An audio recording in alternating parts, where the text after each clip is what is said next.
Welcome back, guys. Today we're going to be talking about something that has been bouncing around my head for years, and that thing is gacha games, and why I believe they are absolutely going to take over the future of gaming as we know it. For those of you who have no idea what I'm talking about, gacha is a genre of video game that was inspired by a type of toy dispenser found commonly in Japan. A gachapon machine is a kind of like those crummy card or sticker machines you see in your local pizza place. You put in a few quarters, turn the knob, and out comes your toy. I actually got a nice knockoff Exodia set from one of these machines once at my local card shop. Oftentimes, these gachapon machines have a theme to them, be it manga, TV show, sport, or whatever.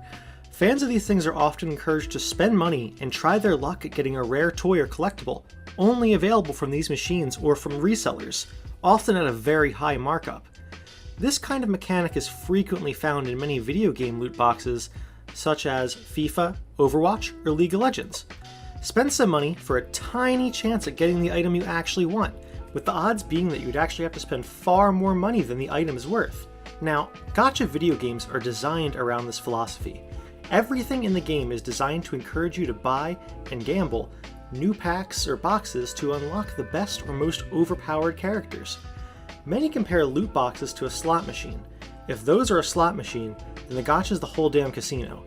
Every piece of a gacha game is elaborately crafted Skinner box of flashing lights and anime girls. It pulls at your base monkey instincts, begging you to buy just one more pack. Now that we've covered what a gacha game is, here's the reason why I believe we're going to see both more gacha games and more gacha mechanics in our games. And that reason is money.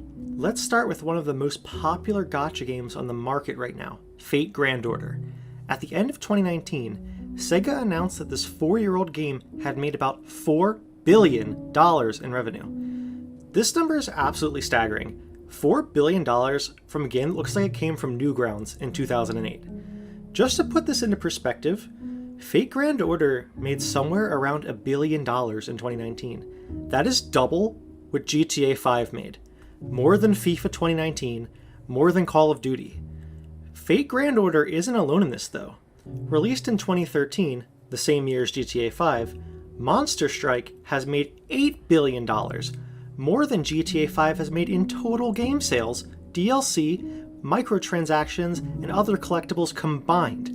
GTA 5 is the second highest selling game of all time, yet it is less profitable than a 16-bit game. Just to give even more perspective, Monster Strike has made more money in 7 years than every Madden game combined, every Dragon Quest game combined, and almost as much as the entire Final Fantasy series and the entire Warcraft series. Want to hear another crazy fact? The Final Fantasy 15 gacha mobile game, A New Empire, has made over $500 million. That is more than every Square MMO combined. More than Dragon Quest X, Final Fantasy 14, and Final Fantasy 11. It's mind-boggling to me the amount of money these gacha games make. I could go on comparing more, but here, just take a look at the highest earning mobile games. Most of these games come with zero established history. At least Fate Grand Order has some mangas, animes, and previous games.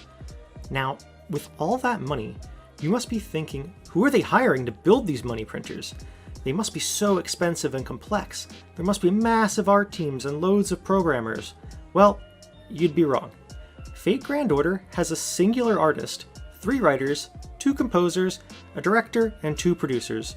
The game was made by a tiny Japanese studio, Delightworks. From what I can gather from what little Japanese I can read, the studio has about 40 other staff members working full-time, not counting voice actors and other contract workers. Going back to GTA 5 again, it took over 1,000 people to make.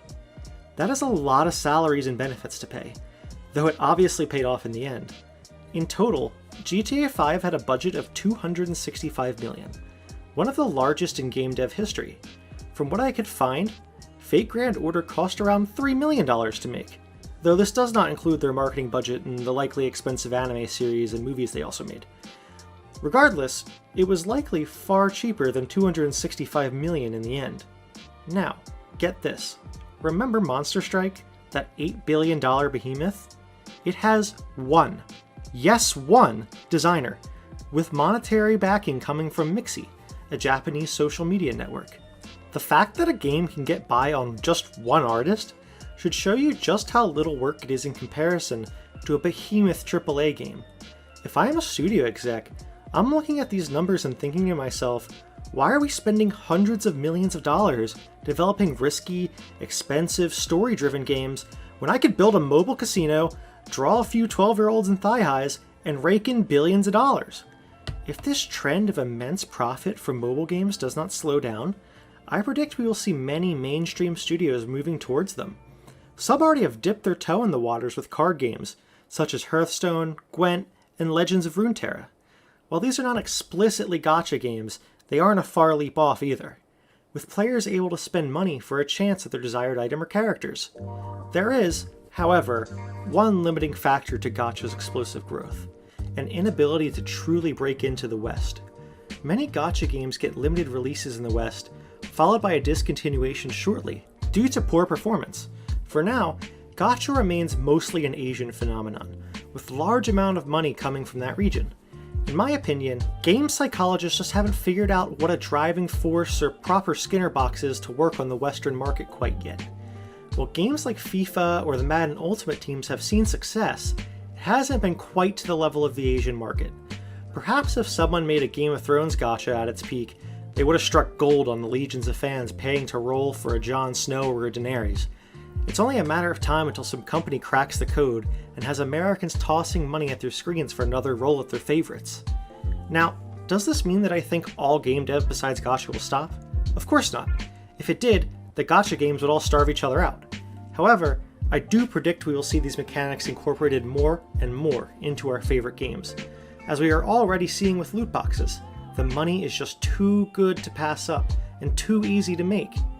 Until government regulations step in and begin to regulate these games like they do casinos, there's no stopping greedy corps from preying on the gullible who think just one more shot or one more chance will grant them their prized waifu.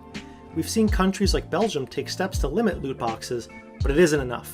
Until major countries like the United States, the UK, or Germany begin to limit these games, they will continue to spread, often preying on the vulnerable like children or those already suffering from a gambling addiction. Though I highly doubt we will see any such regulations soon. With such incredible profits, these companies can afford top-tier marketing and lobbyists who can keep our aging lawmakers blindfolded to their practices. Now, we've seen some consumer pushback against loot boxes, but that hasn't been enough to stop them. No matter how many YouTube videos, Reddit posts, or gaming news articles are written about them, Pandora's box has been opened and there's no putting it back. Companies have tasted the sweet fruit of gambling and only want more. In time, they will look east, unable to ignore the massive profits of these mobile games, and they will be spurred on by their shareholders to make their own versions, designed for a Western consumer base. How long until we get Warcraft gachas, or Fallout, or maybe even Call of Duty? Come on, kid, it's only $2 more for a chance at Captain Price. I hope and I pray with all that I have that these games are regulated and tossed back into the greedy fourth circle of hell from which they arose. What do you guys all think? Will gacha continue to permeate the market? Or is it just a few small games that got lucky and blew up? Let me know what you think below, and thank you all for watching.